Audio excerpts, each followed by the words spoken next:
There was a time, not so long ago in fact, that the Walt Disney Company used to pride itself on being the #1 provider of family entertainment and actually geared its extremely profitable parks division towards families and children specifically. Now, that's seemingly no longer the case, as the company has expanded its entertainment offerings to include a host of media and amusement options that are geared towards adults exclusively, with their latest modification to a previously announced lounge, one that was explicitly stated as a space for families to gather, is now listed as a location where children are not allowed at all. Let's talk about Disney banning children from Epcot's upcoming Spaceship Earth-inspired lounge here on That Park Place. We're actually going to a place we almost never go on this channel. That is the Disney Parks blog, one of my favorite websites to check and then realize that they haven't posted anything and then move on. Here it is. Geo82. Details revealed for Spaceship Earth Lounge. That's what they've always needed in that space, a lounge. This from Mallory Hines-Ledate. Can you name a place at Walt Disney World where you can spend an elegant time indulging in modern cocktails, taking in views of sprawling World Celebration Gardens and World Showcase Lagoon from inside a world-famous icon? I can, and that place is Geo82, the all-new lounge coming to Epcot. When Geo82 opens this year, the location will offer reservations for guests 21 and older. Hey, you know what the worst part about those theme parks for families are, Culture? Adults only areas? Yes. Oh. I'm just going to point this out here. This is the first adults only space in Disney theme park history. Is it not? What? Is Club 33 an adults only space? It was, yeah. It was? Yeah, way back You're when. telling me that if one of those Club 33 members with their deep pockets wanted to bring their kid in there, they were going to turn them away? No. Its original concept was adults only. Yeah. Was that before it went commercial? Yes. Oh, okay. There we go. No, but no, there's been adult spaces before. I don't know. Do you consider the Pleasure Island part? No, I don't really consider that part of the parks. Okay. That one is a downtown Disney, but still, this is inside of Spaceship Earth, and it's only for grown-ups. By the way, and this is where we get into the investigatory side here. We're going to another site. This one, Disney Parks blog. 2 new lounge spaces announced for Disney World. This one is August 11th of 2024. Just moving down here, moving down. Hey, look at that. That's a lounge right there. I don't see any kids in this space, but let's read this paragraph. For over 40 years, Spaceship Earth has welcomed visitors to Epcot as a shining beacon of optimism and hope. This just announced lounge inspired by story shapes and enduring legacy of this timeless icon, taking inspiration from the geometric the Zen space to gather and enjoy refreshments will be draped with rich textures and warm metallic tones, giving it a mysterious and elegant intimacy. This has been updated, by the way. It's been changed. Something has changed here. This version from the original publishing date, actually what was out on August 11th here. Right here, it goes for the Zen space for families to gather and enjoy refreshments. Right here. So they're changing it, probably because they think they can make more money with such a thing as this. Culture, why are they making more adults-only spaces for this park? Well, because they are running out of kids. Oh, that's a fair point. No, why are they running out of kids? Because they no longer solicit themselves to the traditional families. You're having fewer and fewer families show up, not just because of the expense, but because of the massive deviation that they've taken in the last 15 years as far as, well, everything that they present to the public. And you're breaking traditions of families, parents and grandparents building a tradition of going to the parks. They're going to find themselves no longer benefiting from the rite of passage that a lot of people felt of going to Disney World or Disneyland or any of these other places. Do you know who's building that right now? Who? Universal. Yeah. That's the thing that I keep seeing from Universal is an actual focus on kids, which Disney right now seems to be very focused on dual income, no kids, or people who have no intention of breeding in any way, and that covers a lot of people, but you can probably fill in the blanks there. This just kind of makes me roll my eyes. Like, Disney needs another bar. This is probably replacing the idea of the observation deck that they were going to be putting in when Bob Chapek talked You mean about that? You mean that? transforming Epcot.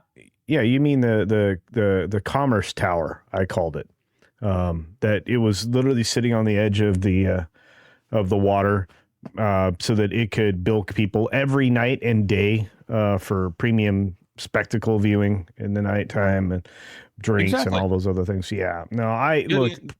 Project Gamma, was that what it was? I guess I don't know. Yes. Um, Project Gamma, also extending version, out to ver- National Geographic so they can make a little documentary about themselves. yeah, version 9 of Project Gamma, which is what we saw finally with Chapek greenlighting it.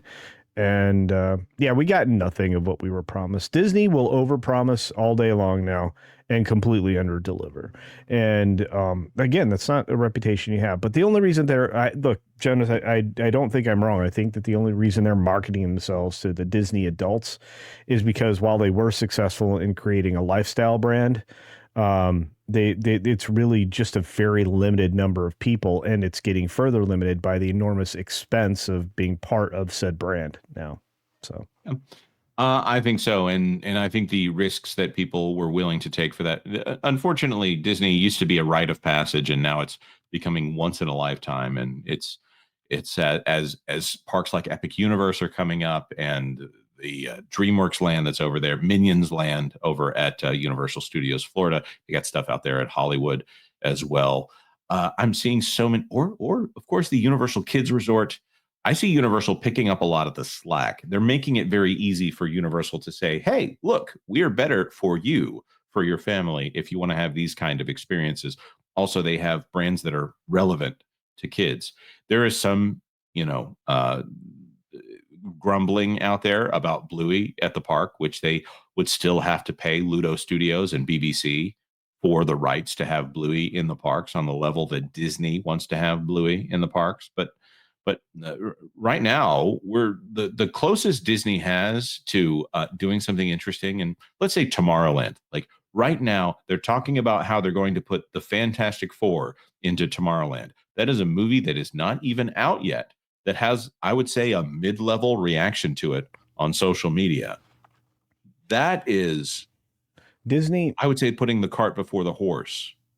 Disney has lost touch with Mhm. what each of their areas in the park were supposed to be.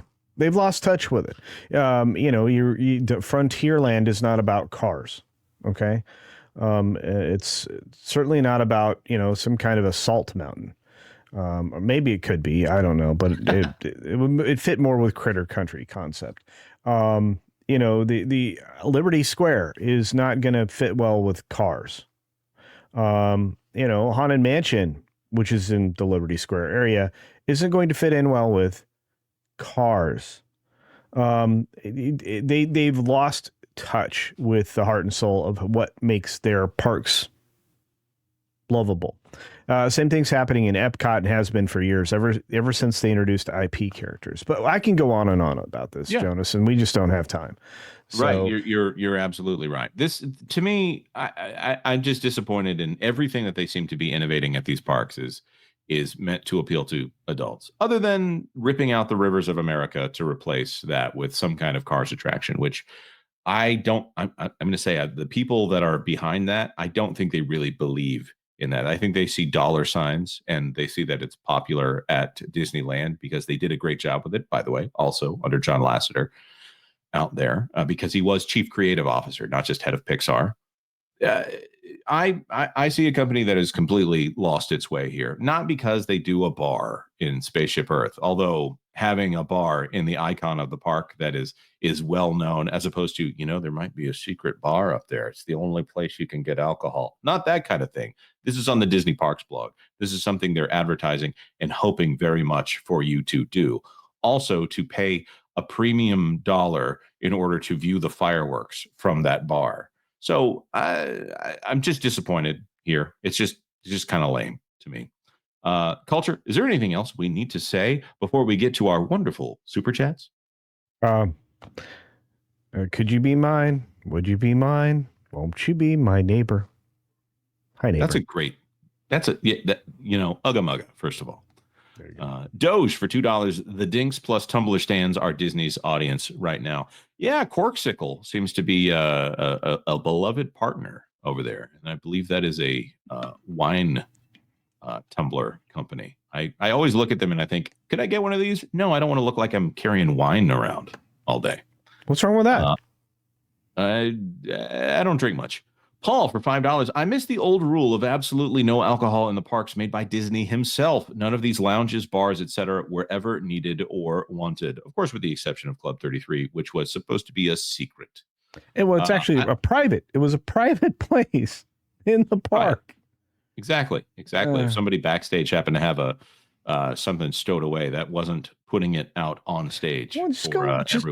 Just hang out with Walt in his office. You had plenty of stash there. You were good. I think in the restaurants at Epcot is probably the only acceptable place for them to have it. And even then, it's a pass for me because I just don't do it. Albertus Magnus for $10. Thank you very much, Albertus Magnus. D needs money. WDW is turning Epcot into booze cruise around the world and making WDW adults only.